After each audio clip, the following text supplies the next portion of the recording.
All right, guys. Yo, welcome to the motherfucking neighborhood. This is the morning after brunch. Yeah, we lost the day, bitch. A bottle a day keeps the day away, bitch. That's what our life is. So I ain't gonna stay too long. If it's your first time in the neighborhood, there's some rules you should follow.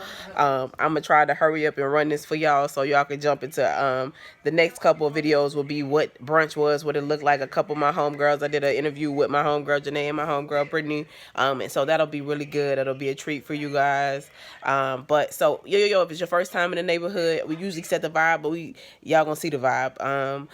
Make sure you go all the way back to the very beginning and watch the video called Welcome to the Neighborhood. Watch from Welcome to the Neighborhood and to the point you came in on the journey. So watch in chronological order from Welcome to the Neighborhood, which would be the first video, then the second video, then the third video, then the fourth video, and to the point you came in on the journey. What's the point you came in on the journey? I'm glad that you motherfucking asked. I'm glad that you asked. The point you came in on the journey is the video that you clicked that introduced you to me, that made you say, do I want to subscribe to what she's saying? Do I like her? This point, all of that. That's the point you came in on the motherfucking journey. If you came in on the middle of the motherfucking journey, we follow two people here. The first one being God, the second one being Uncle Luke. We don't stop. We pop that pussy. We keep going past the point we came in on the journey into the very last video that has been uploaded. This is the story of a girl and God, and you get to motherfucking watch. If you want to know a little bit about the channel and why I'm doing what I'm doing, go see a video called A Thing About Hope. The Thing About Hope I can never motherfucking remember. All right, so you guys, you already know. Saturdays are spiritual Saturdays. So on Saturdays we follow our motherfucking spirit. So I'm gonna show y'all what my spiritual Saturday looked like and where my spirit led me. It ended up with me laying on the ground, sleep. I'm gonna see if I can send that picture to myself, but that's how my day ended yesterday. So I'm gonna pop off, do the outro for this, and then I'm gonna put the video together, and y'all can see brunch on spiritual motherfucking Saturday. I'll see you hoes on the other side. All right, y'all. Yo, welcome to the motherfucking neighborhood. If it's your first time in the neighborhood, we skipping around today. I had to hop on here real quick. So I'm at home and I'm eating something called a kolache. So I understand that there are different types of kolaches. Don't judge me. I ain't brushed my teeth. I ain't nothing. Look at my eyelash, y'all. I'm so salty. But all of that, we'll get to that. We'll get to that later on in the motherfucking video. But so this is called a kolache. There are different types of kolache, but this is a boudin kolache, and it's something that is particular to Louisiana. I'm so salty because I don't have my tripod, so like I can't hold this up. I can't, like, I'm gonna taste this, but I can't do it properly. But so this is my first time having it. They got it from this place in Central. Hold on, y'all. I'm all over the place. I gotta get my stuff together. All right. You didn't know either. Hold on, that's my dad. What's up? The thermostat in the bedroom controls the whole suite. We just had the ceiling fan on. So if you turn it's a long story, y'all. And you're wondering why it's cold in the bathroom, because the thermostat in the bedroom is not just the bedroom part; it's the whole suite. Okay. We had some air conditioning problems last night. We were stressed out. I did that and I thought I had broke something. Talisha, it was stressful. We got real stressful. So we just was hot for a minute and turned on the ceiling fan. Talisha was like, she thought we was time traveling. It was a lot. All right, guys. All right. Sorry. So listen, I told you I'm at home cooling with my family. I'm cooling with my family. All right. So we about to try this kolache. It looked like it's in a croissant. My soul, my fat girl instinct wants me to put some jelly on this, but I'm going to eat it jellyless first.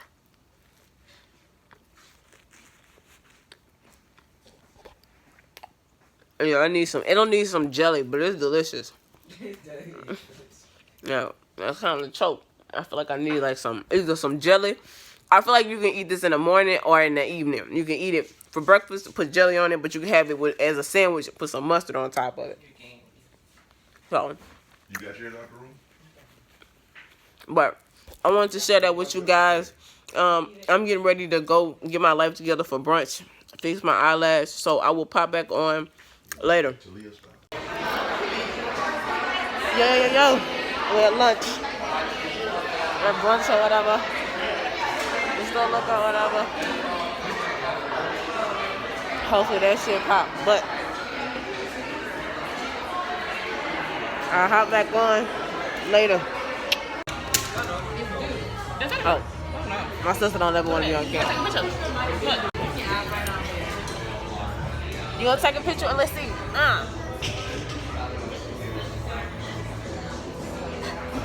Hey. At brunch with the grits, bitch. Thank you. All right. This where we at for lunch, folks. I just ordered a fucking bottle of champagne, bitch. It's about to be an interesting day. All right, so this is fried green tomatoes with lump crab meat. We got, what is this called? The fucking Art Latino Boot. Just say champagne. Bottles. We got some champagne. That part. So, this is where we at. This is where we starting at, folks. If you want to look at that, they only give us one recommend. You can scan and recommend. You can make a recommend. Yeah, and a bowl of how bougie niggas, how bougie bitches order. Because we don't have. Unless you can split it right. I mean, unless you can bring it split. Yeah, if you can bring it split. I'm just watching. So order. Go ahead. Huh? What are the options? Do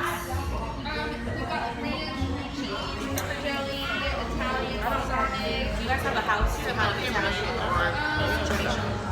of Your girl, she say she don't fuck with the paparazzi. I would do Italian. So we still all on our first bottle of the champagne. That part. She plotting on us and we plotting on her ass. This shit. The question is, would you fuck Tyler Perry? We'll both go with her. absolutely going with None Tyler. of y'all regretted it. And don't be mad when we premieres and stuff. He gonna write a movie about me. I would never like Tyler Perry. We should give him a deal. I'm gonna watch him. Madea needs her match. Yes, I'm gonna watch all of Madea movies before I get with him. Yeah, I don't watch him now, but I'll watch him. I would definitely date Tyler Perry for sure. Like he don't even make my dick hard. I don't matter. He don't. Like, what if he just whisper in your ear, "Hi, baby"? Like he just turned on to Madea, like mid-sex. What would you do? What if he turned into Madea mid-sex? I've been looking at the female porn anyway. This bitch say she be looking at the she-male porn anyway. That's why I be watching. I hate this bitch. This is the Grinch. This nigga been wild since we been here. I want to see that. So The female porn. We blogging. Hey, turn up. Turn up. Hey. watching stuff, but I'm children. He doesn't care about me. I had it. God damn. Oh, there you are. Yeah, it came with the thing. Side Caesar salad. All right, let me go. Let me eat my salad. She say somebody make a toast to her. Hey, no. I decided to come to this place. Elise, Who want to speech? All right, I'm gonna give a speech. I was doing it right now. These hoes are eggs. Okay, go ahead. Y'all do it. All right, cheers to Felicia's 33rd birthday. Christ year. Bitch is sick now. What a month you got? Tripping. She be meaningless for no reason. I don't think meaningless. That's the thing. This is a real meaningless. But she spreads a lot of love. Yes, Absolutely. let's get on. And she's a great person. Hey, yeah, all that. Come on, take it. Take That it. part. No, take it, baby. I can see you. This shit smell like, bitch, is this Skybaka, bitch? What is this? Drink it. This shit smell, is this taco, bitch? Mine, too. Bitch, fuck you. Take mine. This is straight rubbing out. Take it out. Take it. Bitch, what is this? Is it taco? Can we stop yelling? Can we stop yelling? It's very quiet in here. Everyone can hear us. We gotta stop yelling. Oh, we're sorry. It's my birthday, You sorry. need to apologize if you did not do that. And I do. I hate Brittany because she whispered. It burns a little bit on the way. It wasn't too bad though. All right, ready, It wasn't set, terrible. Come on, go. go. It wasn't terrible. She took hers. I took mine when I was. She took hers. Y'all, man. First of all, I did half of it, okay? I did half. She did do half. I don't want no more. You know, I do not drink white liquor too shit. I can't be sick. So that shot we took Because was Jen get the party gin. poppin'. Gin make it sin, bitch. Jen get the party poppin'. Gin make it sin. All right, so this Go home and go right to sleep. this what I got. You will be rock falling. Don't do that. James, what about I know. Yeah, they cutting the fuck up. Look at all those bubbles. I can't feel my lips. First of all, it does not hit that good. Nah, I like Franklin? I like Plies. Now, y'all talk about Tyler Perry over Plies. I Plies all day. Give me the golds and everything. Just come on with your nasty. Plies is very intelligent. I like Plies. I feel like Plies can get it. Puts up that act. Plies is very intelligent. Very intelligent. Yeah, he is. He is. Like,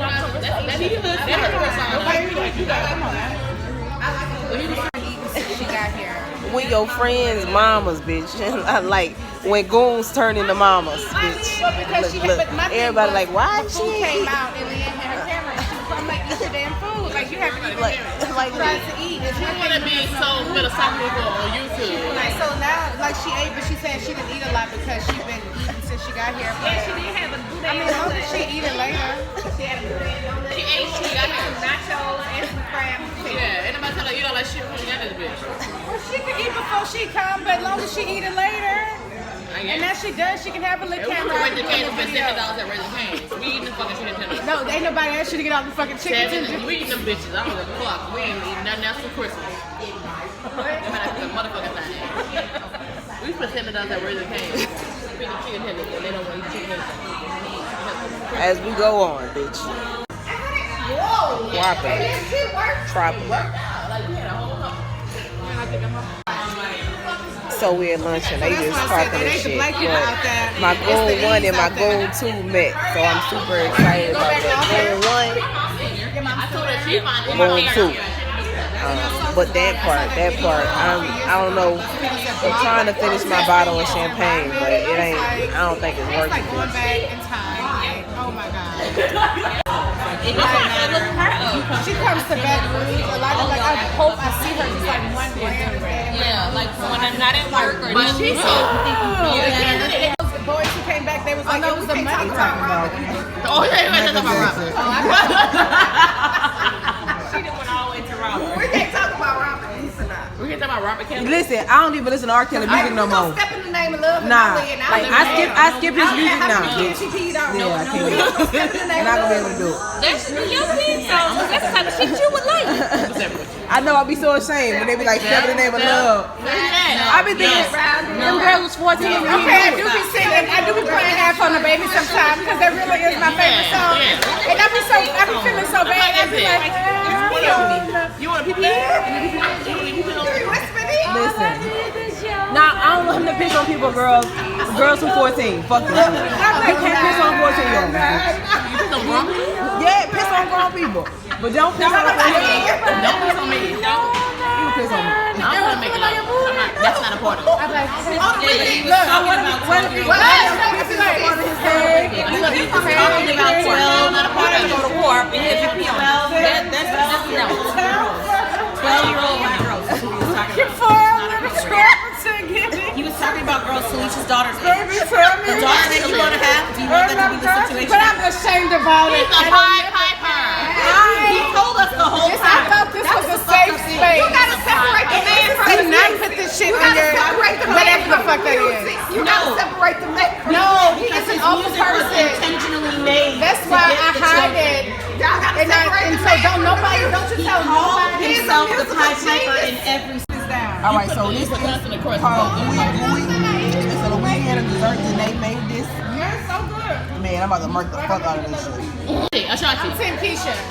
All day. Ashanti. I'm Tim No. Keisha. First of all, it's Ashanti. She doesn't call herself Ashanti. I want to be like the girls in the mood. I love it so. I think I'm never been so in love with myself. But written for people, then cool. Ashanti might be in my top. But like in terms of Keisha performing, Keisha she smashed the game with love. bitch, okay, because listen. Anytime you play love in a battle, bitch, you lose.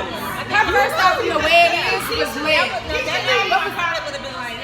Anytime But Keisha, I be wanting to break up. Oh, when Keisha played last night with her lady. or you believe that you're in love and you lost Heaven that. sent. Even if you're still together, you're like, wait, did he break up with me? Now you can Yes. Yeah. me tell you, you're not, no, I'm for real. You're not going to know that you know and like This all part. Keisha Cole songs. And then, These Let It Go, hoes her think they Missy motherfucking Kim. Keisha Cole right now. Yes. That's a This jam. shit Now, mind you, hilarious. I love Ashanti. They're not gonna I really appreciate do. it right now, but they will. But to me, it boils when we down to the fucking same rewatch thing, this and y'all shit. might disagree, but like when it came to Brandy and Monica, I'm team Brandy because Monica got bops to me, but Brandy sang it. Brandy. Like I like Yeah, the way Brandy can sing. Brandy her can songs sing. together. Brandy I got a like whole her. discography. I like the That way bitch she got emotes albums. in her music, and it's the same thing with Keisha and Ashanti. Like I mean, Emotes, with bitch. Keisha and Ashanti. Ashanti make good bops and they cute, and I like and I don't want to be in like the mirror Ashanti. too. But if it's not part of Murder Inc., do you love it? Now I did like her last declaration with Only You. Yeah, I like that. And Don't Let Them. It would have been a I'm like, this is the end result. And you know, chicken or pork chop, you get the lamb chop. I season them in like olive oil and like season them in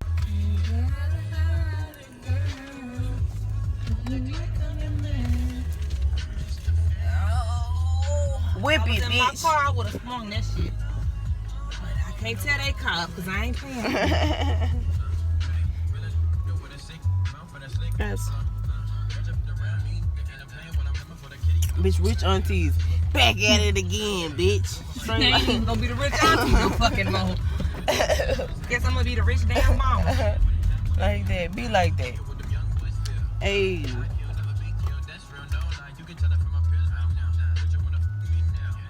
Get your water. Hey. I miss my service and I keep on the open anyway.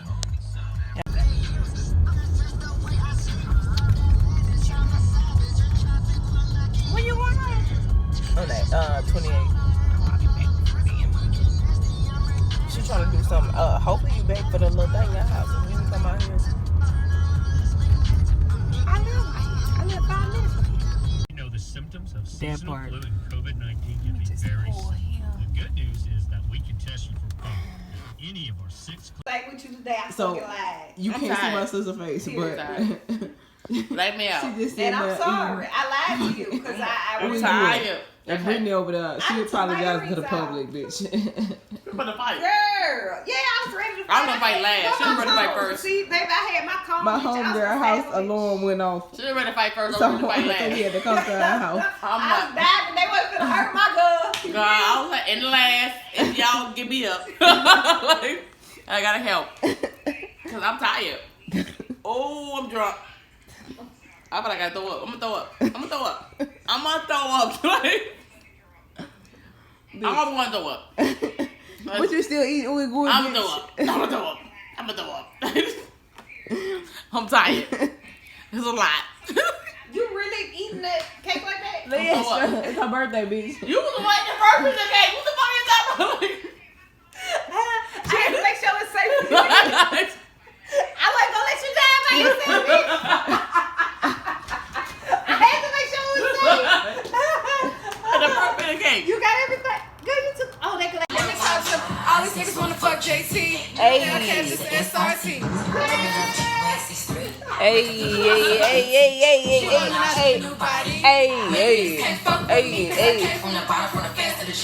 Hey, some gangster shit for y'all. This is what the conversation turned into. Some gangster shit. Hey, gangster. Hey,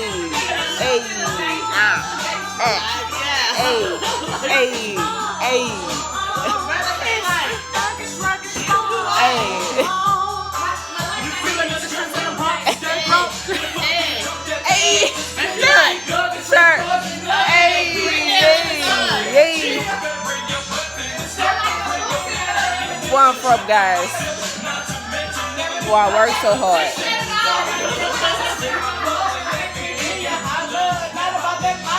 Hey.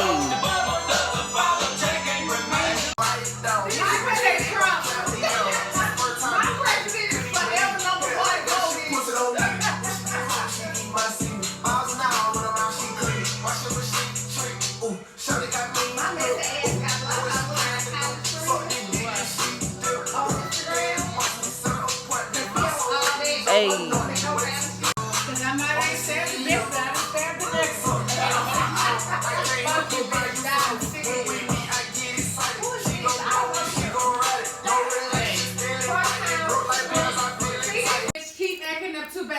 YouTube. I put a sheet Quick pan question. down and put rice on Have the you sheet ever pan. had to get on your knees in your life? That's a lie. That's Like, so- have you ever had to get on your knees in your life?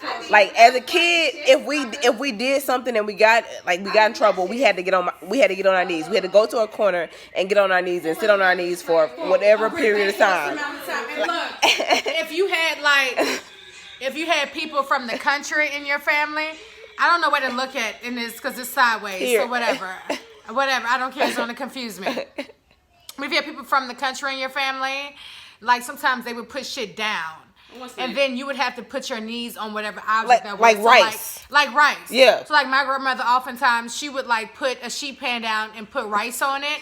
And I would have to put my knees in that shit. on the rice. And, ooh, fucking child. Like, and That shit hurt. That shit sound crazy, but if you've never had to get on your knees, it's a different type of life. I don't know what, like, we used to have to go get on our knees in the corner. Like, fuck that shit. Like, I don't never want to do that shit. Like, Ooh, like, they make you get on your knees and everybody's playing around you, but you have to look at the wall on your knees. Fuck y'all. like, I hate what the living in any fucking way. I'm trying to run away ASAP, bitch. I'm trying to run away. Wait, no, way worse than any movie you got. Like, whoop me. Getting on your knees and have to say, bitch, if they take on your knees for a minute, that shit feel like 10 all the time. Like, you thought you was dying on your knees for hours, bitch. You ain't doing shit but literally on your knees like against the wall. It don't hurt that bad. But as a kid, you like, these niggas having fun around me and I'm on my knees. Hates me. I never want to come back here and I hate my parents. Both of them. Got me on my fucking knees embarrassing me. Whoop me. Whoop me like everybody else, mama. Get this shit up. Doing these fucking other old school players. Playing childish games and You shit. just say you want to sleep for 15 minutes. I'm tired. I mean, making him gone. Just sleep. And she losing. Don't put me on the internet smoke. Not for my mama. She don't really celebrate Christmas no more since my daddy died. She act like she, you know, just don't want to celebrate. But it's because he not here. Yo. Welcome to the motherfucking neighborhood. Welcome to the motherfucking neighborhood. All right, so, yo, if it's your first time, yo, my sister, if you hear snoring, like, she not the motherfucking picture, so she got all her wishes met. But if you hear snoring, that's that bitch in the back, knocked the fuck out. like awful. Sounding like fucking Sherman Clumps, bitch. She's gonna be so hot when you see this video. But if it's your first time, delete that. Because you know she really acts just like your mama. She just they're the same person. Just like your mama. Absolutely. But if it's your first time in the neighborhood, let me give you some neighborhood rules. And then we're gonna hop into everything in the neighborhood. If you see a lady, that's Janae, we're gonna interview her. And then we also have a young lady named Brittany, we're gonna interview her as well. But so if it's your first time in the neighborhood, make sure you bring it back to the bottom of the map. Make sure you go all the way back to the very beginning and watch a video called Welcome to the Motherfucking Neighborhood. Watch from Welcome to the Neighborhood in chronological order until the point you came in on the motherfucking journey. What's the point you came in on the journey? I'm so motherfucking glad you asked. We got so many curse words. We got Talisha sleep. I'm so motherfucking glad you asked. We follow two people here. First, we follow God, and second, we follow Uncle Luke. We don't stop. We pop that pussy. We keep going past the point we came in on these motherfucking journey. The point you came in on the journey is a video that you clicked that introduced you to me that said, who is this girl? Do I want to listen to her? Do I want to subscribe to what she's saying? Who is this bitch? Whatever. So that's the point you came in the journey. If you came in the middle of the journey, you just keep going. Watch until the very last video uploaded. This is a video, or this is a story of a girl and God, and you get to watch. I like to say the behind the scene. You get behind the scene or backstage passes to greatness being made, to watch greatness being made. So, all right. So today, y'all already know. It is motherfucking Spiritual Saturday in this bitch. So before this, you will have seen all of us at brunch. We've been chopping it up, cutting up. I haven't seen these young ladies in quite some time because I've been fucking hustling. They've been fucking hustling. It's been 2020 and we've been motherfucking getting into these motherfucking streets. So the young lady that you see that is decorating the Christmas tree is Janae. So Janae, tell the people who you are. Tell them about you. Tell them where you're from. Just introduce yourself. If you wanted the world to know who you were, if you want to leave a legacy, if you want my God, that's way too much pressure. Nah, Shut up. it's not. If you wanted an imprint, You're talking about leaving a legacy and all that. Like, who is that? Who are you? Who do you want the people to know, Janae? is if they get to see you. If this... Chill out. I'm Janae. Do you have an issue with that, Talisha? Okay, I'm Janae. I'm a mom. I have a 7-year-old son. I am I don't know what else. That's probably the most important thing. Okay. To me, what you want to change the no, it just had went out, so I just okay. That's probably the most important thing to me. Other than that, like I work and stuff. I got a decent job. I got a nice job, but it's work. And guess what? I'm done with work for 2 weeks, so I don't care. And I'm not talking about what the fuck I do for work because I don't go back until January 4th. And I live in Louisiana, and I've been here since a few years of my life. When I went to college in Houston, that's Lance calling Talisha back to back. Probably so, like back to back, like Drake beat. That's Talia.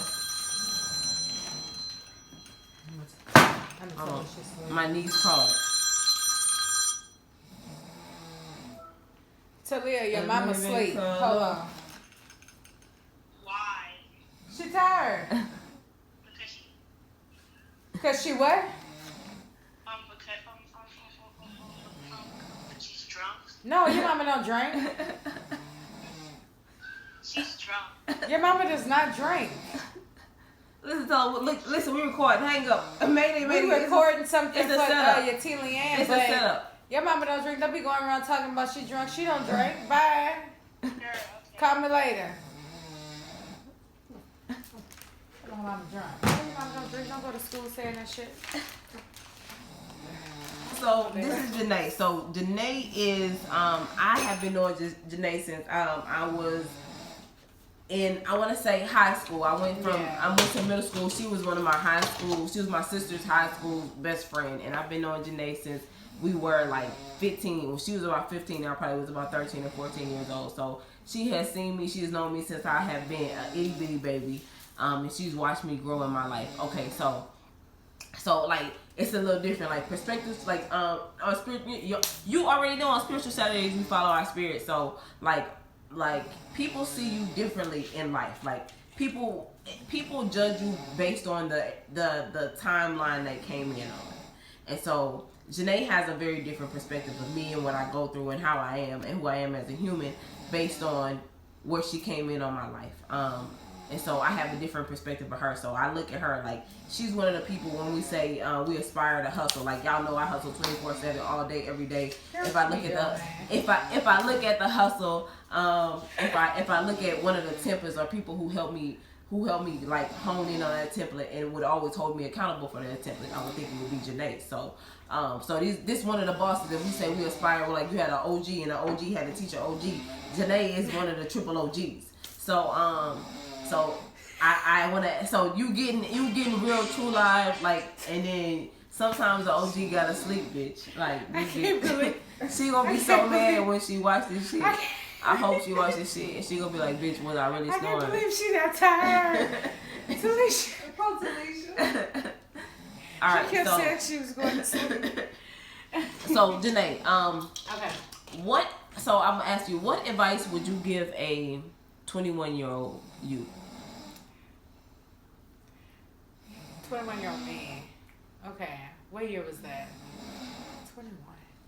I was born in 1987, so 21 was like, what, 2008? I don't know. I don't do math with the last 2008. So I was a junior in college. What would I tell myself at the time? You got it good. I know. Like, this is the real thing. Yeah, you got it good as a bitch. Like, chill out. Like, yeah, you know, shit might not be perfect. Like, because when I was in college, when I moved back to Baton Rouge, I moved back in with my parents. You know, my dad was very strict or whatever. And, like, when he would get sick, he would get very mean. It would be, like, ridiculous shit. Like, calling me at, like, 5 o'clock in the afternoon. Come home right now. It's like, what the fuck? But, like, even with all that, like, I had it good. I didn't really have nothing to worry about in college. Like, absolutely nothing. And I felt like around 2008, it was before I graduated. So it was before I started dating my ex-husband because I didn't, my son's dad. Because I didn't start dating him until like right after, I think like right after I graduated. And I didn't graduate 2009, so, ooh, I was like running around LSU like a fucking, I was in college, whatever. And even though my dad was strict and I stayed at home, I did what I needed to do in the hours I could do it before he started tripping. And I mean, I went out and stuff, I had fun. But it was really like, you got it easy and you're very blessed. Because there was just certain things about my life that I didn't realize were blessings until I was like very much an adult. And also very much until... I can definitely relate to that. Very much really until I lost my dad, really. And I started being more open to talk to people about certain things. I didn't realize that certain things that I thought were normal were not necessarily normal, but really were blessings. So, you know, I just tell myself to chill out, take it easy. So I want all of my interviews, like, they authentic. Because you know me. You know I'm always trill ENT 24/7, 7 days a week. Like, what's your sister phone tag? Oh, you don't matter. I have no fucking clue. But, It don't matter. It's okay. So tell me a little bit about your background, like where you come from, what's your origins, like what's your roots, what makes you you, what make you Janae? Like like if you say I got loyalty, I got royalty inside my DNA, what make you Janae? Like what you made of? All right, my mama and daddy made me Janae. Like, but really just my entire family, like just growing up the way that I grew up and living in sort of like, I would say probably from the time I was in middle school, I started like permanently living in a state of like duplicity. Is like kind of what made me me. So pause. I want to before I know you talking. Keep that thought. I don't know if you like me. I fuck up because you know how I do. But like when you say in a state of duplicity, what do you mean by that? I mean double living, like double consciousness. I would think that probably what around does that middle mean? school Like, we is talking when to my people who double may not understand that. consciousness became real. When I realized that in order to exist, I had to be two things. Okay, so what two things do you have to be? I had to be Janae in my house, Janae at Fairfield, and then I also had to be very, very, intelligent, school-driven Janae. So okay, so this is a kind of a deeper question into that, and then we'll get back to the point. But do you think that the two people that you had to be, do you think they ever clash? Do you think they ever have an ego struggle with each other? Hold on, I'm texting lines. I absolutely do. Hold on, I live in the same complex Talisha used to. Miss Elias. What you say? He's always Don't be mean. Like just chill out. What you say? So I asked you, do you think that the duplicitous parts of you, do you think that there's ever an ego balance? Yeah, I feel like, I live somewhere in between. Like, I live my entire life somewhere in between, it ain't that serious, chill out. You are attempting to be upwardly, what is it, mobily progressive? Isn't that the term they used to use, like mobily progressive or something like that? I remember they used to use that term a lot. You're attempting to be that. You're trying to, like, elevate. You're trying to build a better life for your child. But then I'm also, like, bitches got a problem, line them up like I could have. I really don't. Bitches got a problem lining up. That's lining mulatto. Up like I cut hair. I fuck with mulatto. How do you feel about mulatto as an artist? Let's talk about her real quick. I like mulatto. I love mulatto. I do not. I read an article, I think yesterday, that said that she was considering changing her name. To be I mulatto? really wish. Well, I didn't even read to what, but I really wish like she didn't change her name. Like that's like I'm black, yes. And I'm one of the people I think like I'm 100% black. Like I don't think I have no white in me, even though like the record, like history shows that I probably do. But like I'm also never gonna take a DNA test or anything to like see how much I got. Cause if it's more than like what I feel is comfortable, then I'm gonna be like very upset. I'm gonna be mad. I'm gonna have to like figure out how I feel about She been childish. That's not childish. Like I could probably take like 1% European, but like anything above that is just way too much, and I'm not gonna be able to deal with that. And I know I got on the fucking wig, bitch. That's just because I really did not feel like washing my hair. I thought it was gonna be cold today. Okay, so and I don't want to do nothing to my hair. So unless you're gonna come teach me how to fucking do hair, you shut up. That's how I be talking to these hoes. Like I'm just saying, my mama teach me how to do no fucking hair. So. My channel be so lit. Like it be like it's so gangster. Yeah, so. I mean, I'm just saying, like, I got a shit ton of wigs. I wear my hair natural all the time. Or, sometimes I get silk pressed. But I normally wear afro, I wear braids or something like that. But guess what? The people said it was going to be cold today. And so I was like, I ain't washing my hair and then go and sit in the fucking cold. Just to at least talking about the patio. I ain't know what Phyllis had. So I guess what? I did not wash my hair. And I put this fucking wig on. I don't care. Okay, I know I'm black.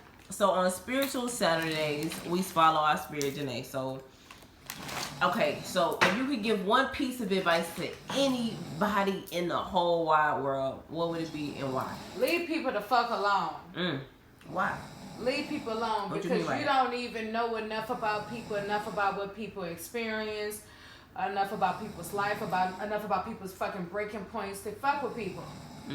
The shit you think alright, man, that shit don't be alright there. Everybody, leave people the fuck alone. Like, just chill out. It don't matter. Like, if a person says something wrong, like if a person is not directly trying to cause harm to you, leave that person the fuck alone. It don't matter if they piss you off a little bit, whatever. Like, just go ahead and move on.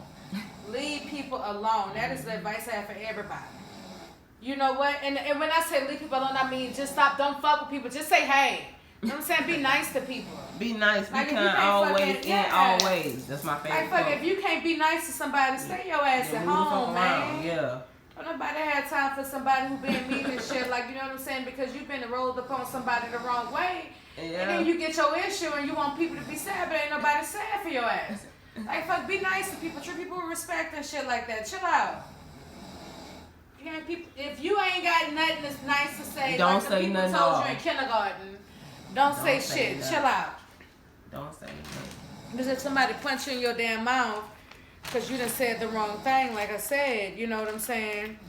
You're going to want a certain level of empathy and sympathy. And I'm not giving you that because look, shut up.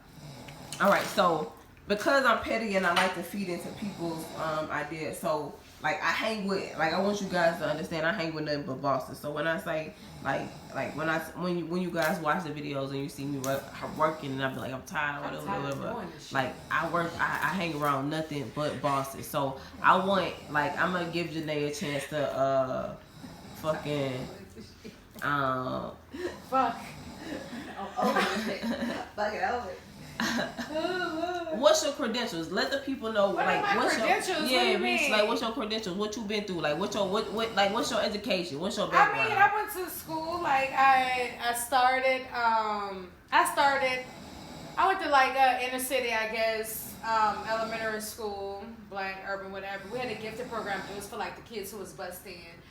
And then, like, I had got tired of going to school with them niggas, honestly, because school used to be, like, it was lit, like, it was fun at a point, but then that shit got too lit, and I was like, I'm tired of going to school with these niggas. So you talking about Baton Child, or you talking about? No, I'm talking about when I was elementary school. Okay. Like, I'm talking about fucking, you asked me about my educational journey. And so, I filled out my own magnet application so I could go to a magnet school. And I went to a magnet school, and it was all black magnet school, so that was cool. Then I went to, Baton Child, and it was like, whatever. Yeah. And then I went to... So, pause. Tell people what Baton Child is.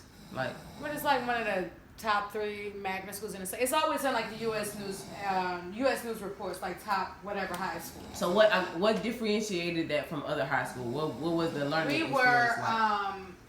We were both college prep and performing arts. What's college prep? College prep means that your teachers just gave you the work and you had to figure that shit out on your own or you was going to get kicked out.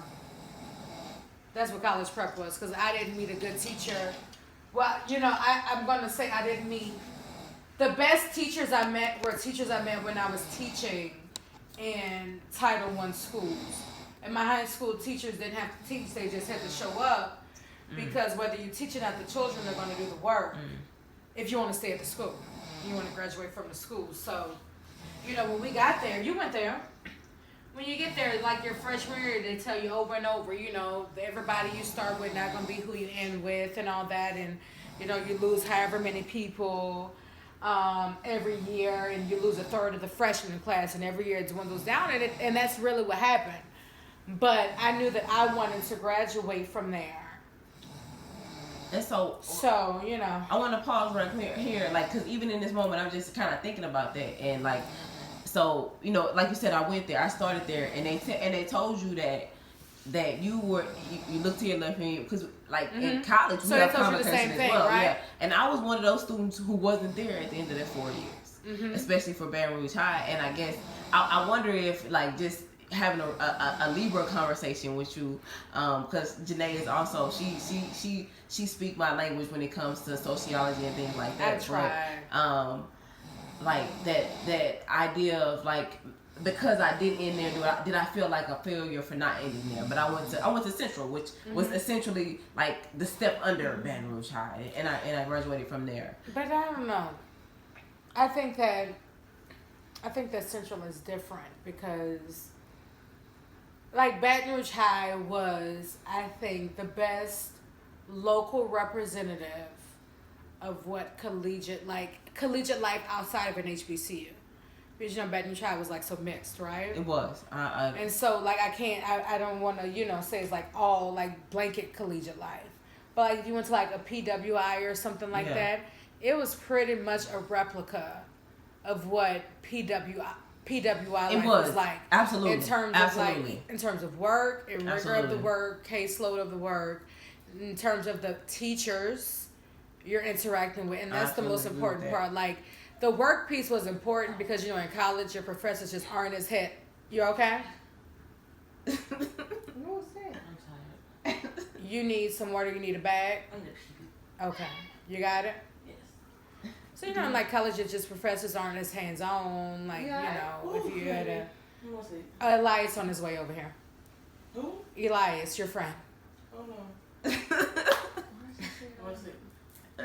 I told him you were asleep. He still said he was coming. So.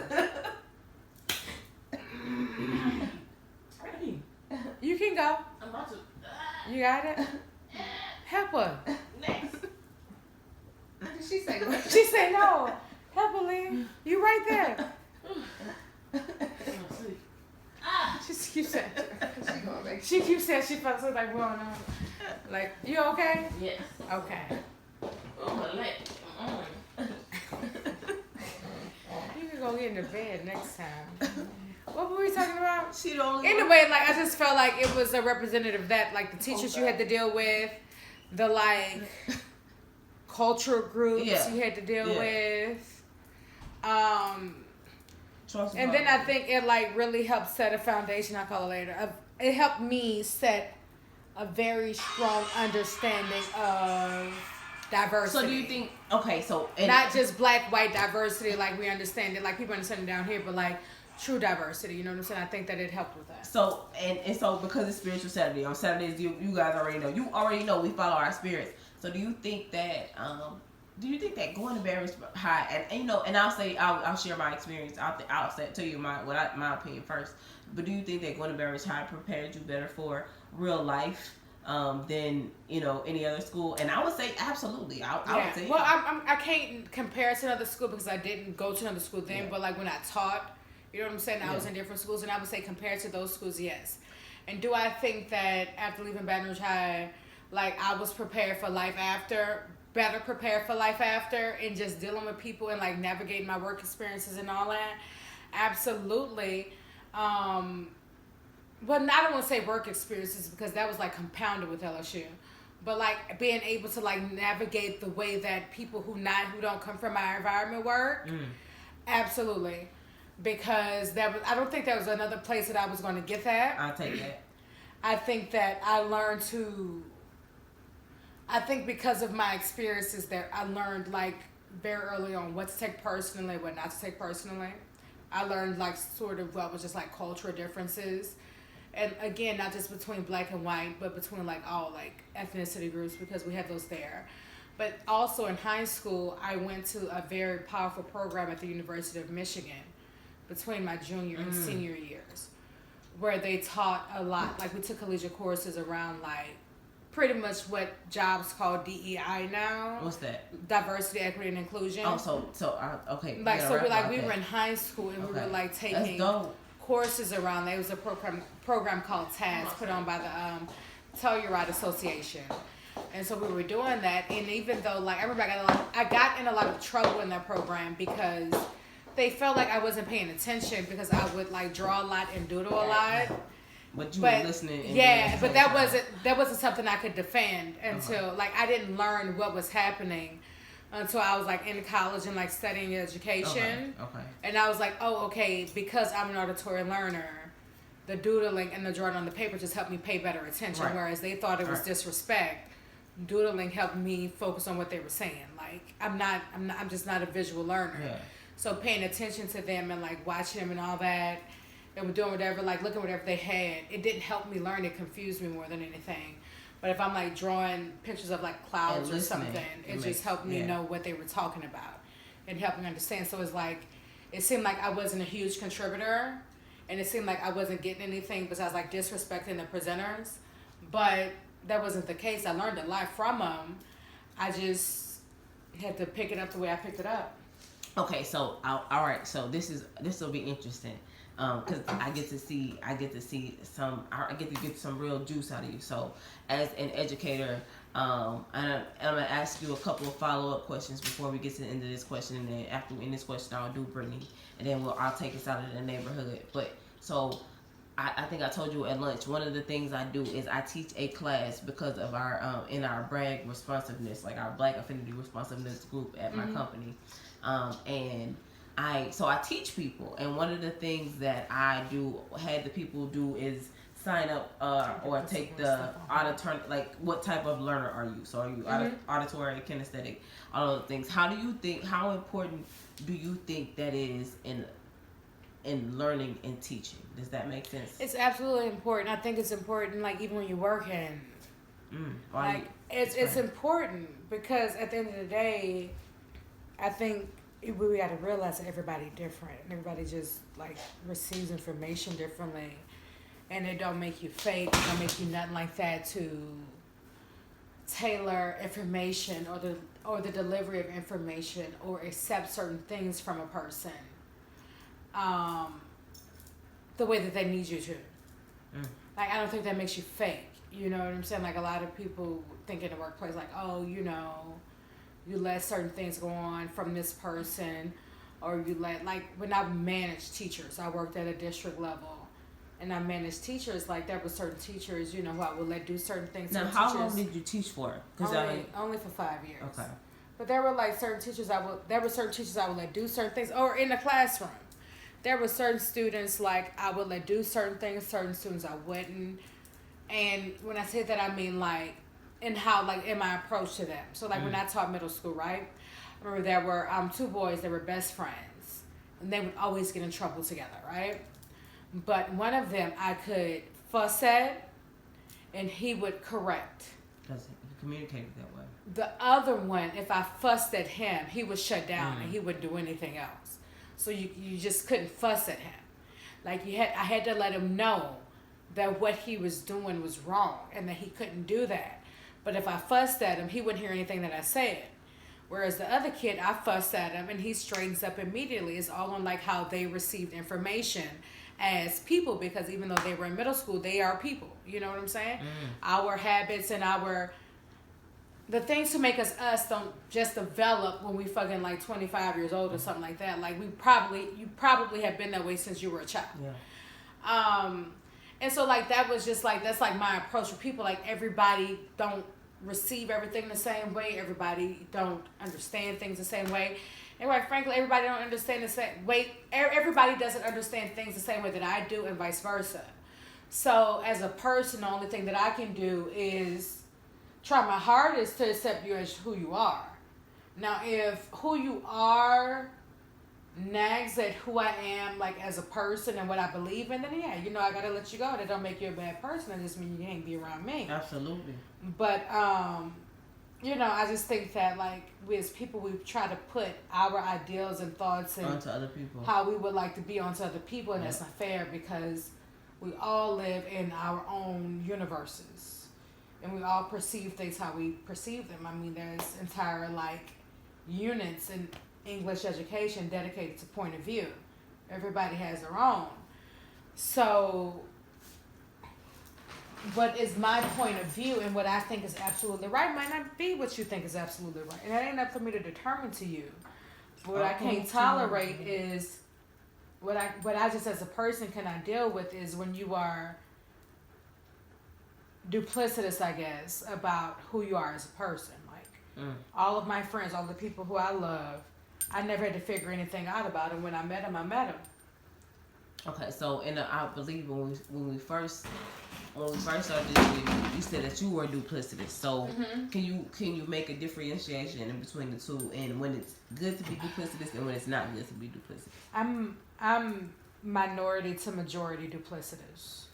What do you mean by that? I'm a minority. I'm a marginalized person. I know that there's a certain duplicity that I have to have in order to progress in structures outside of my home life. Like I don't have no white friends. I don't have, well, except for Brendan, but you know he's a separate case. But like, I don't typically have white friends. I never chose like. In my mind, you know, you have to deal with white folks, whatever, what have you. But like in my personal life, I don't, and I make very strong distinctions between my personal life and my professional life, and that is my duplicity. My duplicity, and I think that is different because my duplicity does not cause harm to anybody. I don't want harm to anybody, but just because of the place that I live, the context in which I grew up in, there's only a certain level of trust I'm willing to put in a person who does not look like me, and that's just that. I'm not going to cause you harm. I'm not going to do anything to you. I'm not going to lie to you. I'm not going to hurt you. I'm always going to treat you with love and respect because you're a person, and that's what I'm supposed to do. When I say duplicity in a bad way, I mean the duplicity that is intended to hurt another person. So like a Seven of Swords type of duplicity. What you saying? A Seven of Swords type of duplicity. But I know that I don't intend to hurt anybody. I would say my duplicity is in response to making sure nobody hurts me, and it really only comes in so it's out of protection. Work life versus personal life, and I get that. School life versus what I do at home. Because my school life, like I said, I went to magnet schools, but I grew up in a completely different environment. So I knew that I had to be one way at school. Like I had to be the smart kid, whatever. We had the magnet schools. But then in my neighborhood, you know, like everybody knew I was smart and all that, but like I still would have to like assimilate to the neighborhood as well. You know what I'm saying? And before I went to magnet schools, I did go to school with my friends in the neighborhood. And it's funny, at my job, we do a lot of like DEI reflective work in my job. And I forgot what the question was. But it's pretty much we had to talk about our experiences, and it was like we were doing an activity, and they said like how many of your friends are like college educated, or it was like a question about like is this percentage of your friends college educated, and then you had to like, you know, jump on camera or stay off camera if it didn't apply to you, and like I didn't know what to do because I have friends here and then I have friends here. So I like, hold on, this is my sister. Hey, Mo. Straight like that. He could get the TV too. All right, bye bye. Yo, out like a light. And so, like a light. What was I saying? College educated. Yeah, so they asked the question like your friends who are like college educated who have degrees. And I'm like, well, which friends? Because I had these friends like who I went to school with, but then I had these friends in my neighborhood. So, and they were very different and they did not overlap. And so I want to ask you, because as I got older and I ventured out to a world, into the world, like, it's interesting because I feel like the Janae that knew me before I left and experienced the things that I have experienced, like, I'm a completely different person than I was when I left, when you last seen me. And so a part of me feels like what I wants to ask you is like, how do you feel about the two different worlds? Like, I mean, I like them both. And I think you need both of them. Like, I feel like, for me, I needed both of them to, like, survive. I needed both of them to understand people. If I didn't have both, like, would I understand people as well as I think I do? Or will I empathize with people as well as I think that I do? so do you think that you appreciated more when you were a child or more now? Now, because as a child, you don't realize you're living in a duplicitous state when you're a child. You're a fucking child. I absolutely agree with that. You kid. You just think you have your neighborhood friends and your school friends. Yeah. And your church friends. Yeah. Because we You did don't grow up get in the that. South. Yeah. So you got your church friends too. Absolutely. You ain't had no church friends, bitch. You ain't grow up in the South. Straight like You that. gotta have your church friends. Straight like that. Because they ain't go to school, but you all live in the neighborhood. But they you, were the you church spent with with a you. lot of time. Yeah. You spent a lot of time with them because you was always at church. You ever been have you ever been to a lock-in, bitch? No, my daddy was not letting me go into the Bitch, lock-in. them lock-ins was like I've been My to daddy lock-in. didn't play that. Yeah. You know, my daddy. Now my mama was church. My daddy was church. My daddy was straight. He wasn't going to fucking lock-in with them people. He ain't know them people. Girl, no. My daddy wouldn't let. My daddy let me stay the night in nobody's house. For real, like he did not. He did not. My auntie or nothing. He did not play that shit. You know what I'm saying? He was like, he ain't know them niggas good enough to, let his children be staying at their house. They could come to ours, but we couldn't go to theirs. That's funny.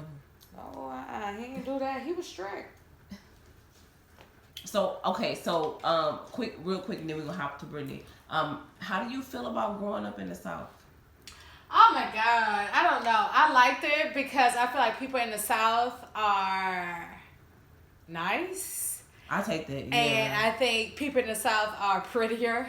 I take that shit too. I do. I really do think like people from pretty. the Midwest are so fucking ugly. To They me. rugged. Like I don't care because like all of their faces are like this, and then they have like really beady eyes like that. I think people from the South have nice eyes, but the thing is, people who I date a lot of men who like aren't from Baton Rouge or like come to Baton Rouge for work or whatever. Because I don't like men from Baton Rouge. It's just because Baton Rouge is too small. But like they are always like very confused about people in Baton Rouge. Cause like it seems like everybody's so nice, and then I'm like, no, everybody's not nice. It's like, but everybody's so nice. They're nice all the time. But like they're being nice to you, and they're doing this and they're doing that.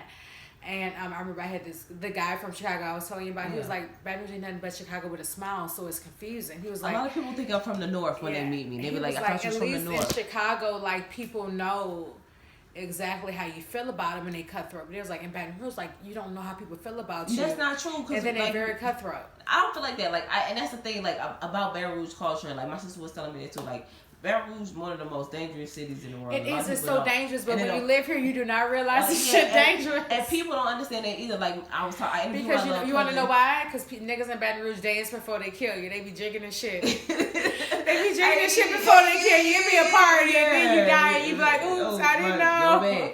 That's real shit though. And like there's people down here that don't want to do nothing but eat and fucking party. That's it. And if you do anything to interrupt our party and their bullshit, then we got a problem. All these bitches were fucking overweight. Fuck.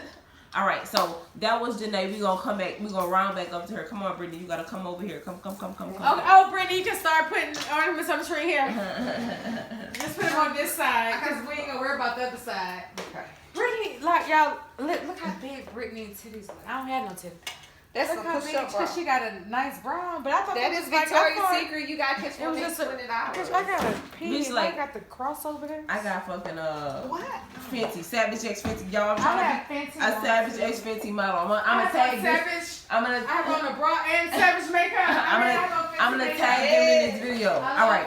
Yes. So Brittany is also one of the goons. She went same story, different chick, different boss. All right, Brittany. So introduce yourself. Who are you and what do you do? What? Tell me about yourself. Okay, so hi, my name is Brittany, better known as B Rabbit. Hey. 2013 on Instagram. Hey. And I am the lively one of the bunch. I am the social butterfly. I am the comedic relief.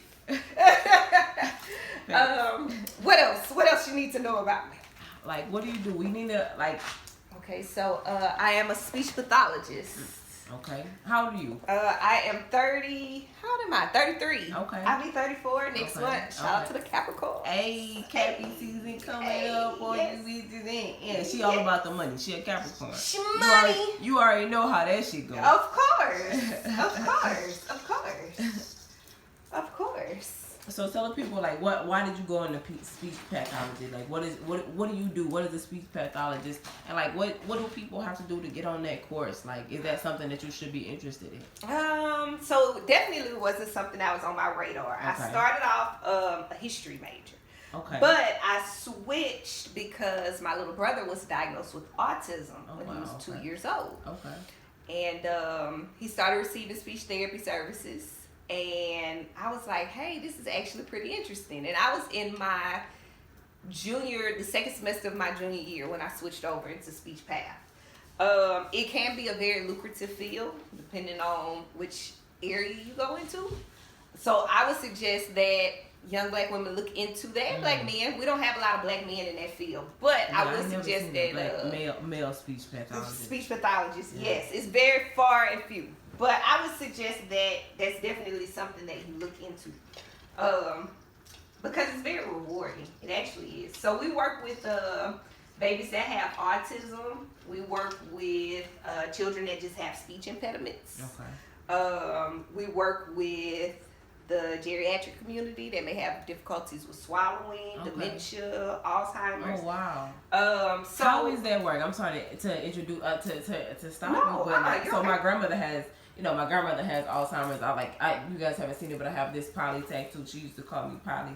So just kind of in reverence to her, because she don't know who the fuck nobody is. Like, this bitch was trying to eat Polly. She's like, she don't know who nobody is. Like, you gotta, and that's the thing too, especially in the neighborhood. Like, you gotta laugh through the pain sometimes, guys. Like you could, like happiness is a choice. And so, my grandmother got dementia. Is a choice yeah, you know, my grandmother is, like, she got fucking dementia. Like, it is what it is, bitch. But we're gonna enjoy this crazy bitch with dementia. We're gonna take all the pictures. You remember that time my mom tried to eat fucking cotton, bitch? Like, she cotton candy, bitch, pound cotton candy. Like, you know what I'm saying? But it's a memory, you know. It's all about how you make life. So like make everything we laugh at everything around this bitch. So like fuck it, it is what it is, bitch.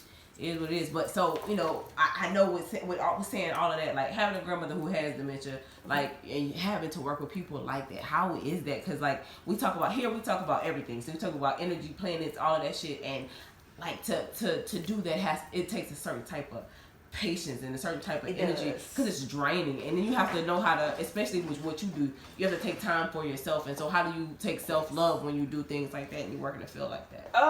So for me, my reward always comes from my parents. I work with a lot of young children. I don't actually have the opportunity to work with a lot of the elderly population. I would like to get off into that, but I haven't at this point. But my rewards come in when my parents text me and say, hey, my baby used a sign today to talk to me. Oh, yeah, that's dope. And I'm like, oh, that's dope. So something I did finally made it through to them. Like, I have a baby right now that has autism. He's 2. And when I started with him, he's like completely nonverbal. He does not say anything. Oh, wow. And so we've been using the sign for more, just for everything, to play, to eat, just so that way he can have that one thing to be able to communicate with his parents with. His mom texted me the other day and said, Miss Brittany, we were blowing bubbles, and he signed more to me to let me know he wanted to keep going. Oh, and she was excited, so I was excited, so I FaceTimed him, and I'm like, wait, get him to do it again. Of course, he wouldn't do it, but, you know, it's just the thought of knowing that happens. So it's little things like that. I do get very frustrated with the job. I'll tell anybody this. Because sometimes you just don't see it. You don't see the progress. And you may have that child for 2 years and not see anything, and then the next person after you will see it all. And I'm like, dang, what did I do wrong? What could I do better? What could I do as a person to make me a better therapist, to help the next person? So it's frustrating, but if you get that one thing, it is very rewarding. And so I'll say this to you when it's so one of the things that I feel like I'm like a hood preacher. Like, I hate to say that because I never thought I would be like the type of person that would preach to people, but I am. So I was listening to this guy, and he said that like even Jesus know Judas had a job.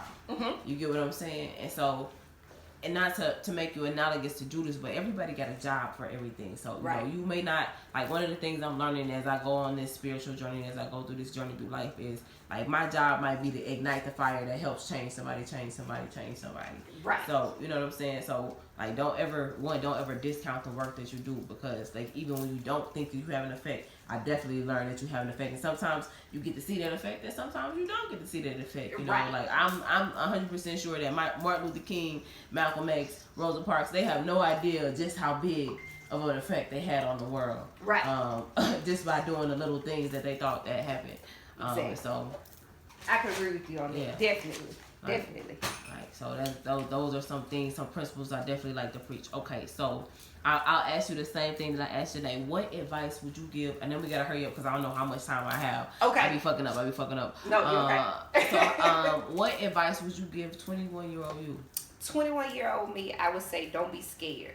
Do it. Ooh, that's hard. Like, yo, tell people, like, it's easier said than done. And so I remember getting calls from Janae. I remember just like, yo, like, you sure this the right move, bitch? Like, you sure you don't want to rethink this shit? So like, I did call you. yeah. I was like, I don't know. Like, ooh, bitch, you sure? You know what I'm saying? I sure did. I don't know about that.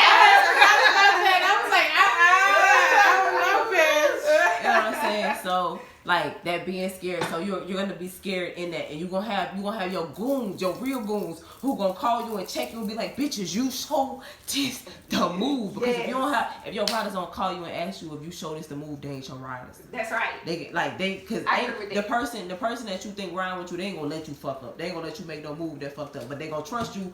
Because they trust you. Because if they know you, they gonna trust you. You know what I'm saying? So that's the thing. So when you in that scare phase, and when you have your goons questioning you, how do you know to keep going? How do you know to keep moving? What's your sign? How you get there? My sign is if it feels right to me. If it feels right, if in my gut something is. Hush, Junior, I'm coming. Bitch, I don't know. Damn, you are not. Who she talking to? Is that the guinea pig? She talking to the guinea pig. But no, so if it feels right in your gut, and what I mean is, you know, we as women, I think men may have this too, they just don't talk about it, it's that intuition. When you when it's that little voice in the back of your head saying go.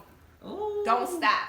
So how do you tell that between fear? Because you know you got that fear that creep up, and I know you know what I'm talking about. Yes, that's true. I don't know. I don't know how to distinguish between the two. Fear for me is that thing that makes me sit my tail down and say, all right, you're doing too much. It's time for you to stop, take a break, re-look at your surroundings, look at your people, look who's in your corner. Yeah. See if you need to reevaluate this and keep going. But that little voice that's in the back of that little voice is the one that keeps you from sleeping at night. The one that said, hey, wake up. I told you need to keep going X, Y, and Z. Yeah, okay, I take that. That's what, to me, that would be the distinguishing factor between the two.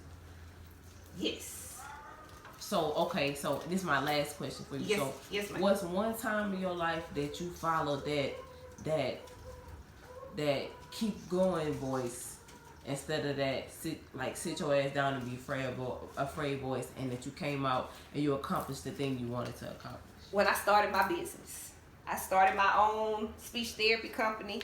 I was very, very, very scared the entire time going through it. I had self-doubt. I was like, no, I'm not ready for it.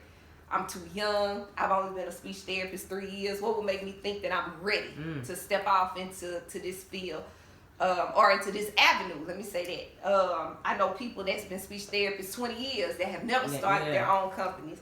So what would make me feel that I'm this Who am I to do something like this? That's real. And the flood of 2016 happened. Yeah. So pause. Like, people don't even, like, the world has no idea about the quiet assassin in 2016. Oh yes. Like, so real quickly, like, if you could do it in like 1 minute, what's the flood of 2016? And we can get back to the question. So the flood of 2016 is 3 days of continuous rain. Not anything that was significant like a hurricane. Nothing that was something where you said, okay, we need to pack our stuff and get out of here on the first day. It was just 3 solid days of steady rain. And it came in, and some people's lives took everything, and mine would be one of them. So that is the flood of 2016. That is the horror of 2016. Yeah, 2016 was a rough year for Louisianians, and it was something that was like quietly swept under the rug, and it was lost among the mucks of everything else in the world. Yes. Yes. And you said despite that, you still kept going. I had just completed I'm trying to remember what day, because I'm getting my days mixed up. 2 days prior to the flood happening, I had just finished all of my paperwork, my LLC license, everything had just been completed for my company. I went in and sat and met with Medicaid, had received my number, had all of my stuff filled out. It was in the envelope. All I had to do was drop it off at the post office, and the flood happened. Took everything. And it was something in me that said, stop right there. You don't need to keep going. That was your sign. Don't keep going. You don't do need not to pass just, go. Do not collect. do not pass go. Go to jail. You go to jail. You miss your turn. And I said, you know what? I got to keep going. And I kept going. Talisha. And now Talisha sleep. Oh. What's wrong? What we need to do? I was going to tell her to meet the new guinea pig. Oh, somebody walking up to the door. Somebody. It looked like Chris Brown at the door. I'm about to roast whoever this is at the door. I'm about to roast them on camera, straight like this. Hey, how you doing? Who is that? Come in. Who is that? Oh, that's Mike. Yeah, can they come get the TV? Oh, I can't roast him. I don't know. Hey, Mike, how you doing? Oh, you was gonna roast Mike on camera? Yeah, I was definitely about to roast the dog shit out of you, Mike. Why? Cause you look like Chris Brown. Oh, no, I gotta get this. Like everybody, like after a couple drinks. I ain't had one too many drinks. There's something in this liquor. Hey. Oh yeah. All right, so to take us out of the neighborhood, all right, Britt. Yes. So You gotta take this too. what exit advice do you give to the people, like any young hustler, any young entrepreneur, anyone that's going good motherfucking? Yeah. It's gonna be hard to get. Get you a strong support system and keep going. Don't let nobody stop. I guess that's my thing for everything, because I feel like we as black people, we let social media and other people determine how far we go in life. Somebody tell you something wrong, oh shucks, everybody's selling that. You sure you want to do that? And you stop right there. Do not. It's 15 different vendors selling bread. Don't let them stop the other ones hustle. Keep going. You got it. You can do it. Especially if you selling bread in the South. All these big booty hoes want bread. Exactly. Yes. That's Every what I'm bitch saying. in the South want a sandwich. Okay. A ham A sandwich. ham sandwich, a po' boy, bitch. Yes. Straight like Fresh that. bread out New Orleans. You feel me? Shout out, y'all. All right, guys. So this has been a interview in the neighborhood. I'm gonna pop back on after I get everything organized and get my life together. But this has been Brittany Raby and Janae, whatever the fuck her fucking last name. My last name Robbins. How you don't know my last Like, name? I don't know. Okay, Yeah, cut that I'm off doing it. because Mike gotta take this thing across him. You got it. That's cool. All right, question. But she's Do still I have a hat Man. on? No, I just had a wig. You got your thing on. Would you fuck young MA? Is it offensive for you to get your rocks off to fucking young MA? Question. Let me know what you think in the comments. You know I got hair. is driven. It penetrates the world. Feminine energy. What do you have a vagina, right? You have a vagina, right? It's made to be penetrated, right? A male has a penis. It's made to be the penetrator. This how the night end up. Bitch, I'm just laying on the floor. Tired. Ain't no ass to the picture. And She is. Young Miami. I'm gonna take these lashes off. But it's the end of brunch. She better pay her, but she get the tracks turned up. Okay. Thank you. Wait a minute. Tell me what you rock. So we gonna do verses, and that's how we're gonna Bitch, you a hoe. You is. You did win the verses. I was gonna be Chris Brown. Tell me what you want to make. You was doing Chris Brown Rihanna, and I never did it, so they say I ruined it. I didn't ruin it. That's how I ruined it. All of us on that. All of us on And that. Lice wasn't on the verse. But all the rest of us was on there. We did our own verses. Hey. We like called it Zoom, and somebody was one artist, and the other person was other artist, and we played songs. Okay, who you have to do? Yeah. Who's the dude? That's the land. Oh, that's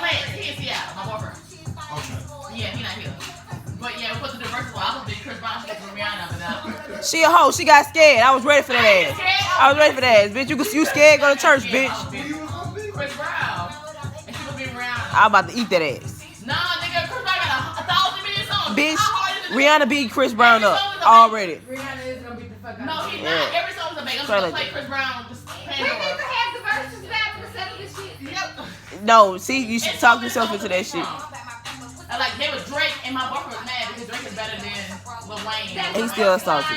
He's still salty. Usher and Beyonce. And that was a tie, but it was broken down. Yes. With Beyonce, but we did Oh, first. bitch, I look like a pumpkin, bitch. Like, I felt more confident in It's trash. Drake than either Usher or Beyonce. I was like, ooh. But then they found one that was a pussy.